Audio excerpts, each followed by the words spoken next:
السلام علیکم ورحمۃ اللہ وبرکاتہ۔ وہ میرا اللہ ہے جو میرے دل میں بستا ہے۔ آج کا موضوع، جب کبھی مجھ پر بہت بڑی مصیبت آن پڑتی ہے جسے دیکھ کے مجھے لگتا ہے کہ اب میں کچھ نہیں کر سکتا، میں بے بس ہو گیا ہوں، یا مجھے ایسا لگے اپنی منزل سے بھٹک گیا ہوں اور مجھے نہیں پتا کہ کس سمت جاؤں، تو میں کامیاب ہو جاؤں گا۔ اور جب مجھے کچھ نہ سوجھ رہا ہو تو میری آنکھوں سے لاچارگی کے آنسو بہنے لگتے ہیں، اور میں کوشش کرتا ہوں کسی طرح سے میں روشنی کو تلاش کر لوں، یہ اندھیرا ختم ہو جائے، لیکن میں ایک بار پھر سے ہار کر نا امید ہو جاتا ہوں۔ پھر عین اسی وقت ایک خیال میرے دل سے گزرتا ہے کہ وہ میرے ساتھ ہے، اور میں اس خیال کو بنا کسی شک کے سچ مان لیتا ہوں، کیونکہ وہ صرف اللہ ہی کی ذات ہے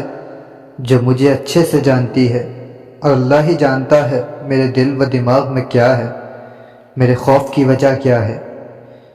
پھر میں سوچتا ہوں جب اللہ میرے ساتھ ہے تو مجھے روشنی ضرور دکھے گی کہیں نہ کہیں سے، اور میری مشکل ضرور آسان ہوگی۔